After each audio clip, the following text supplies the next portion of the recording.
ईश्वर प्रभु यीशु मसीह के नाम से तेरे पास आकर तेरा धन्यवाद करते हैं आज के दिन के लिए।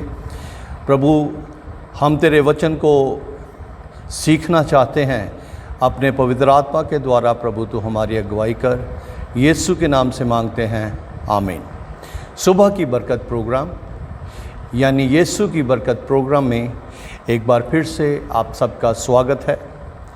भाइयों बहनों, इन दिनों में हम फिलिपियों की पत्री पहले अध्याय से लेके उसके 4 अध्याय तक हम देख रहे हैं और आज तीसरे अध्याय के 17, 18 और 19, 20, 21 वचन को हम देखेंगे। यहाँ इस तरह से लिखा है, हे भाइयों, तुम सब मिलकर मेरी सी चाल चलो और उन्हें पहचान रखो जो इस रीति पर चलते हैं, जिसका उदाहरण तुम हम में पाते हो। क्योंकि बहुत से ऐसी चाल चलते हैं जिनकी चर्चा मैंने तुमसे बार बार की है और अब भी रो रो कर कहता हूँ कि वे अपने चाल चलन से मसीह के क्रूस के बैरी हैं। उनका अंत विनाश है, उनका ईश्वर पेट है। वे अपनी लज्जा की बातों पर घमंड करते हैं और पृथ्वी की वस्तुओं पर मन लगाए रहते हैं। ये जो हवाला है, ये जो पैसेज है, ये बहुत ही ज़्यादा महत्वपूर्ण है और बाइबल का ये मैं सोचता हूँ कि सबसे ज़्यादा महत्वपूर्ण वचन है। यहाँ पे पौलुस रसूल इस बात को कहता है कि बहुत बार हम किसी भी तरीके से अपने आप को ऊंचा बनाना नहीं चाहते, अपने आप को बड़ा बनाना नहीं चाहते, लेकिन जो हमें देखते हैं वो हमारी एक एक बात को नोट करते हैं, जिसमें हमारे परिवार के लोग, हमारे मित्र और दूसरे वो सारे लोग जो हमारे कांटेक्ट में आते हैं। हम कितना भी कोशिश कर लें कि हमारा चाल चलन जो है, हमारा उठना बैठना जो है, किसी के ऊपर प्रभाव ना डाले, लेकिन ये हो नहीं सकता। जो हमें देखते हैं, जो हमें जानते हैं, उनके ऊपर हमारा उठना बैठना, चलना फिरना, हमारा बोलना बहुत ज़्यादा प्रभाव डालता है। इसका ये कारण है कि प्रभु यीशु मसीह में जब हम आ जाते हैं तो लोग जो हैं वो हमारे जीवनों को इस गहराई से, इस नज़दीकी से देखते हैं कि हमें बड़े ध्यान से अपने जीवन को जीने की ज़रूरत होती है।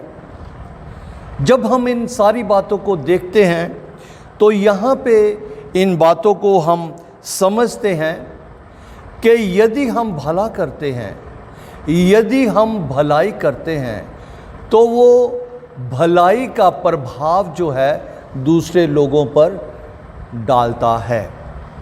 चाहे हम कितनी भी कोशिश कर लें कि ये तो हमारी आम सी बात है, भला करना तो हमने अपने परिवार से सीखा है, लेकिन ये सारी बातें जो है दूसरों के ऊपर प्रभाव डालती है।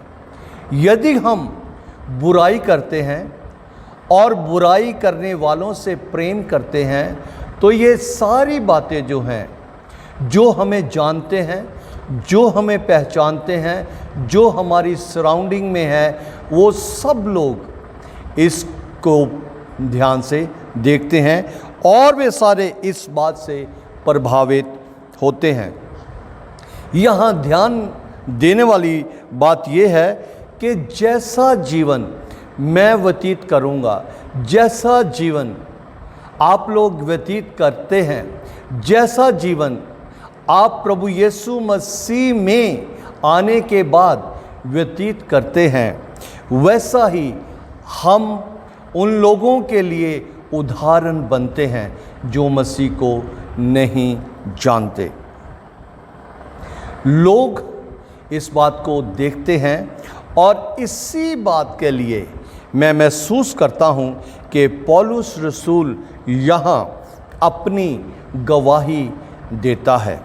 पौलुस रसूल 17 वचन में इस तरीके से कहता है, हे भाइयों, तुम सब मिलकर मेरी सी चाल चलो, मेरी सी चाल चलो।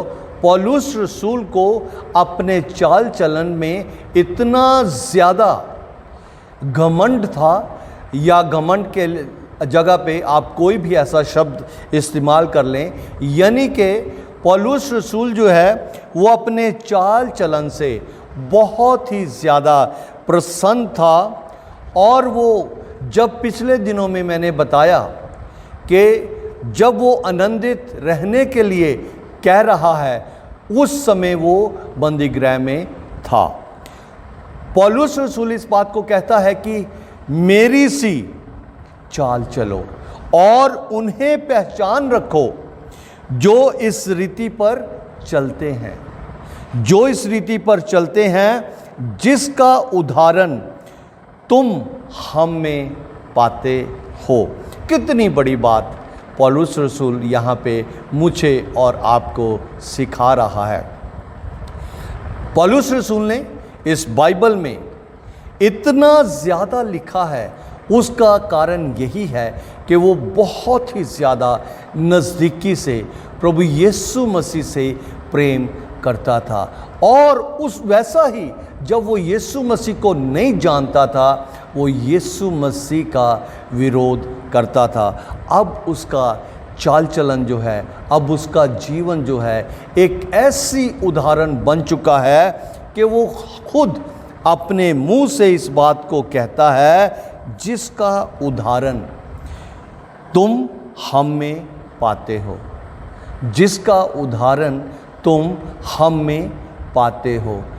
हम जो लोग हैं, हमें परमेश्वर का उदाहरण बनकर इस पृथ्वी पर जीना है, क्योंकि प्रभु यीशु मसीह ने कहा है कि तुम इस पृथ्वी पर चलती फिरती मेरी तस्वीर हो। अजीज़ों, 18 वचन में इस तरह से लिखा है, क्योंकि बहुत से ऐसी चाल चलते हैं। पौलुस रसूल बंदीगृह में जब था तो वो इस बात के लिए विश्वासियों को उत्साहित करता है, ये जानते हुए कि बाहर जो है वो झूठे शिक्षक जो हैं वो शिक्षा दे रहे हैं। पौलुस रसूल उस समय विश्वासियों से ये कहता है कि तुम आनंदित रहो।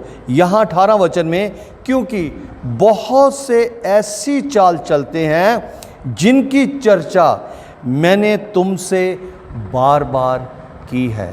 अजीज़ों, मेरे और आपके जीवन के बारे में प्रभु यीशु मसीह बहुत ही ज़्यादा ध्यान करते हुए ये सारी बाइबल में हर पल के लिए हमें कैसा जीवन जीना है, उन सारी बातों के लिए बताते हैं। वो पौलुस रसूल कह रहे थे, मैं रो रो के तुम्हें इस बात को कहता हूँ कि उन लोगों से होशियार रहो जो मसीह के क्रूस के बैरी हैं, क्योंकि एक समय ये भी मसीह की क्रूस का बैरी था। अजीज़ों, उनका क्या रिजल्ट होगा पौलुस रसूल ये भी हमें बताता है। 19 वचन में लिखा है, उनका अंत विनाश होगा।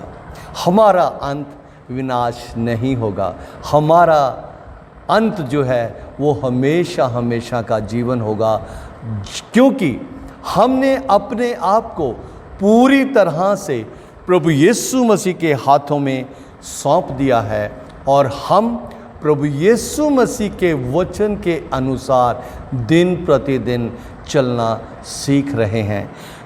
पौलुस रसूल यहाँ पे कहता है कि उनका विनाश जो है वो होगा, उनका ईश्वर जो है वो पेट है, इसीलिए वो झूठी झूठी शिक्षाएं देते हैं। मैं यहाँ से किसी को भी क्रिटिसाइज नहीं कर रहा, लेकिन आज बहुत सी जगहों पे हज़ारों की भीड़ इकट्ठी होती है, क्योंकि वहाँ बहुत सी बातें ऐसी सिखाई जाती हैं जो इस वचन में नहीं है।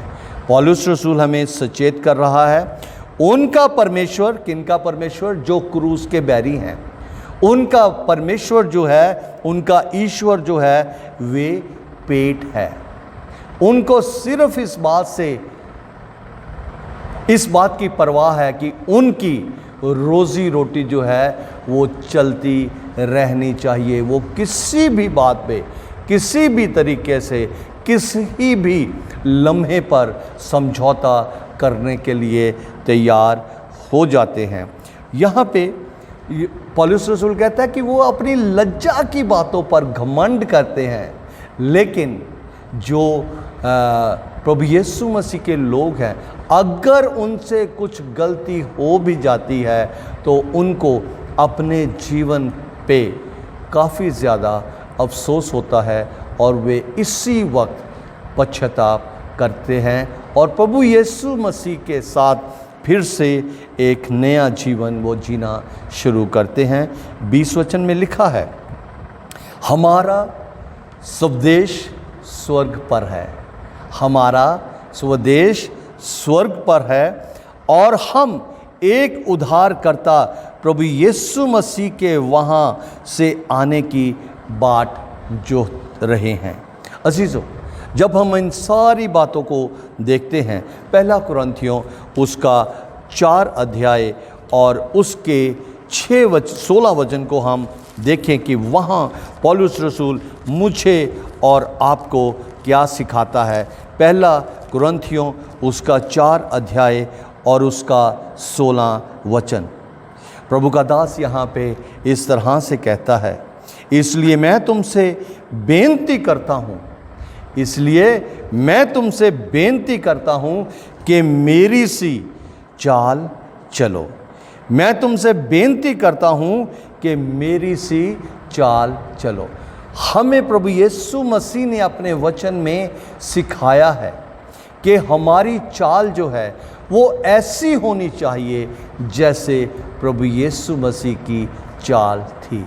अब पौलुस रसूल अपने आप में इतना ज़्यादा प्रभु में बढ़ चुका है, वो उसको हयाब हो रहा है ये कहने के लिए कि विश्वासियों, जैसा तुम मेरे जीवन से देखते हो वैसी ही चाल चलो, तुम मेरी सी चाल चलो। और पहला कुरिन्थियों उसका 11 अध्याय उसके पहले वचन में देखते हैं कि पौलुस रसूल क्या लिखते हैं, तुम मेरी सी चाल चलो, तुम मेरी सी चाल चलो जैसा मसीह की चाल चलता हूँ। पौलुस रसूल इसलिए ये सब कुछ लिख पा रहा है क्योंकि वो प्रभु यीशु मसीह की चाल चलता है, इसलिए वो ये बात कहता है कि मेरी सी चाल चलो, वो क्योंकि मैं मसीह की चाल चलता हूँ। बहुत बड़ी बात है ये कहना कि मैं मसीह की चाल चलता हूँ। अगर हमसे कोई सवाल कर ले कि क्या तुम मसीह की चाल चलते हो, बहुत लोगों का जवाब ये होगा कि पता नहीं जी, अपनी तरफ से तो कोशिश करते हैं। लेकिन यहाँ पौलुस रसूल बड़े कॉन्फिडेंस से, बड़ी दिलेरी के साथ इस बात को कह रहा है, तुम मेरी सी चाल चलो जैसा मैं मसीह की चाल चलता हूँ। प्रभु हमें इन दिनों में वचन को सीखने के लिए मौका दे रहा है ताकि हम अपनी चाल नहीं, प्रभु यीशु मसीह की चाल चले। जब हम अपनी चाल चलते हैं तो लोग हमें देखते हैं, हमारी सराउंडिंग जो है हमें देखते हैं, हमारे रिश्तेदार हमें देखते हैं, हमारे मित्र हमें देखते हैं, हमारा परिवार का हर एक सदस्य हमें देखता है, और जो कुछ वो देखता है वैसा ही वो करना शुरू हो जाता है। ख़ास तौर से जवान लोग या नए लोग जिन्होंने नया नया प्रभु को ग्रहण किया है, वो जब वो देखते हैं और हमारे जीवनों में जो जो कुछ हो रहा है, तो वो इस निचोड़ पर पहुंचते हैं कि अगर ये ऐसा करते हैं और इनका कुछ बिगड़ता नहीं है तो हमारा भी कुछ बिगड़ेगा नहीं। पौलुस रसूल कहता है कि मेरी सी चाल चलो, क्योंकि मैं मसीह की चाल चलता हूँ। प्रभु आप सबको बहुत बहुत आशीष दे। आइए प्रार्थना करें। पिता परमेश्वर, इन दिनों में तू हमें बहुत ज़्यादा गहराई से अपने वचन को सिखा रहा है। अनुग्रह कर ताकि हम सबका जीवन तेरे वचन के अनुसार हो। यीशु के नाम से मांगते हैं, आमीन। प्रभु आप सबको बहुत बहुत आशीष दे।